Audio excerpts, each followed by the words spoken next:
एक पिता के विपुल कुमारा, होई पृथक गुणशील अचारा। को पंडित को तापस ज्ञाता, को धनवंत सूर को दाता। को सर्वज्ञ धर्म रथि कोई, सब पर पितहि प्रीति सम होऊ।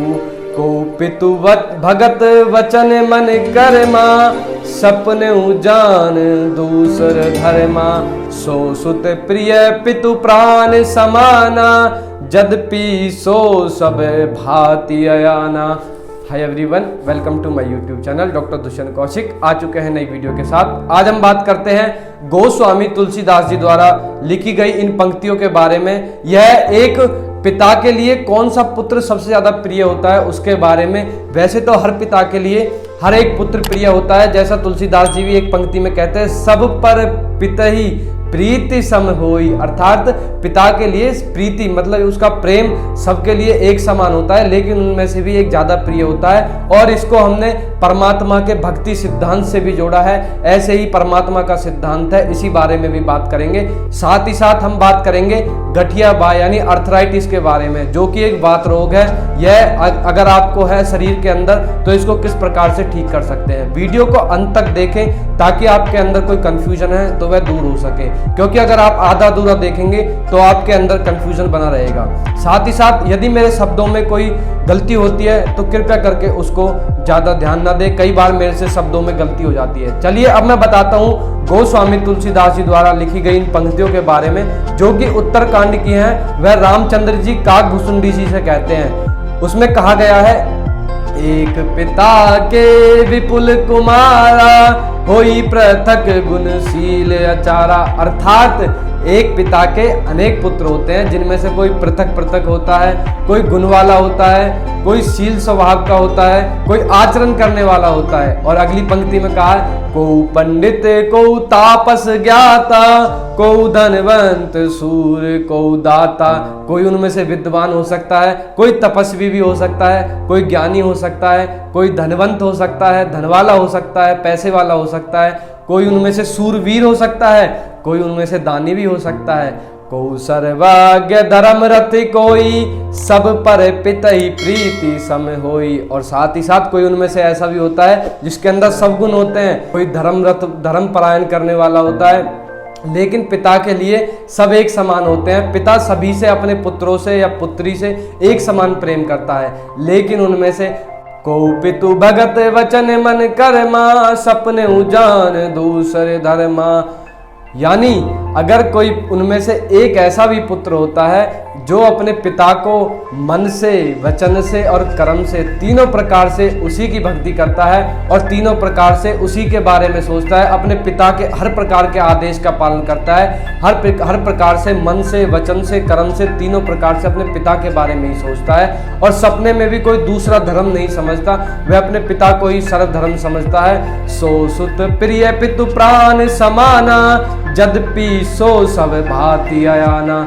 वह पुत्र पिता के लिए प्राण से भी अधिक बढ़कर होता है, चाहे उसके अंदर कोई और अवगुण भी बेशक हो, लेकिन पिता उसे इतना ज्यादा प्रेम करता है कि वह अपने प्राण से भी बढ़कर उसे समझता है। ऐसे हमें भी ऐसा बनने की जरूरत है। यदि हम ऐसे नहीं हैं तो, अगर ऐसे हैं तो यह बहुत खुशी की बात है। ऐसे ही हमारा जो परम पिता परमेश्वर है, हमारा एक होता है पिता और एक होता है परम पिता, जो कि परमेश्वर है, जो कि निराकार है। यदि हम उसका ध्यान करें, अगर हम मन से, वचन से, कर्म से निर्लोभ होकर उसी परम पिता परमेश्वर को और अपने सदगुरु का सुमिरन करें, उनको ध्यान करें, उसी को ही अपना धर्म समझे, उसको ही अपना सर्व धर्म समझे, तो हम उस परम पिता परमेश्वर के, उस परम पिता परमेश्वर के भक्ति के सिद्धांत के जरिए से इस नैया से पार जा सकते हैं। और साथ ही हम अपने गुरुजनों को, साधु संतों को, उन्हीं को एक समान समझे, उनको मन, कर्म, वचन से एक समान समझे, तो हमें वह भी इसी प्रकार से, जैसे जो सुत प्रिय पितु प्राण समाना, उनके लिए भी हम प्राण से अधिक बढ़कर हो जाएंगे। उस परम पिता परमेश्वर के लिए भी हम प्राण से बढ़कर हो जाएंगे, अगर हम मन से, वचन से, कर्म से, तीनों प्रकार से हम उसी के बारे में सोचें और उसी को अपना सर्व धर्म समझे। तो चलिए अब मैं आपको बताता हूँ गठिया बाई के बारे में, जो कि एक वात रोग है। जिसको अर्थराइटिस भी कहा जाता है। आज के समय में अधिक संख्या में लोग इससे पीड़ित हैं,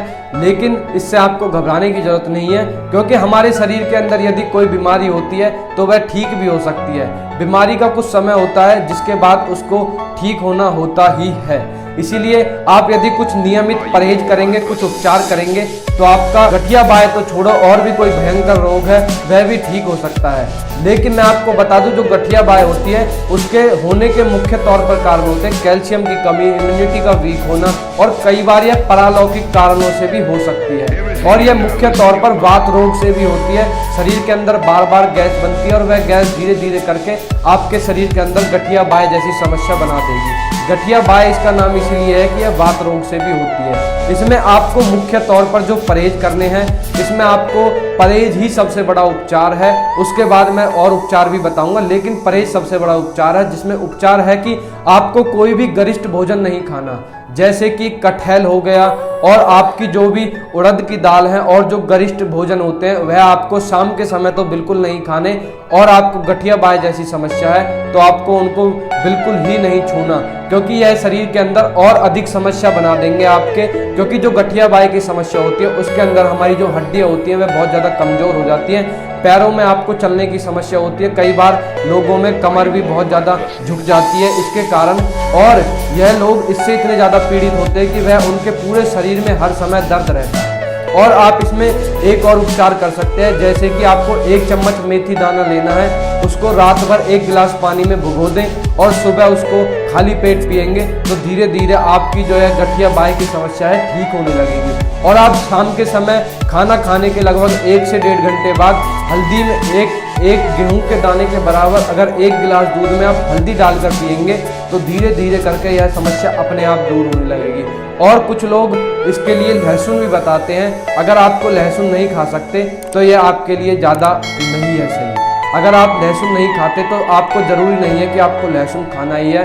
आप मेथी और हल्दी इन दोनों का ही सेवन करेंगे तो आपकी यह समस्या गठिया बाय जैसी ठीक हो जाएगी। चलिए आज की वीडियो में इतना ही, फिर मिलेंगे नई वीडियो के साथ। लेकिन मैं लास्ट में कहना चाहूँगा, उस परम पिता परमेश्वर के इस भक्ति सिद्धांत को याद रखें कि को पितु भगत बचन मन कर्मा, सपने उजान दूसर धर्मा, सो सुत प्रिय पितु प्राण समाना, जदपि सो सब भांति आयाना।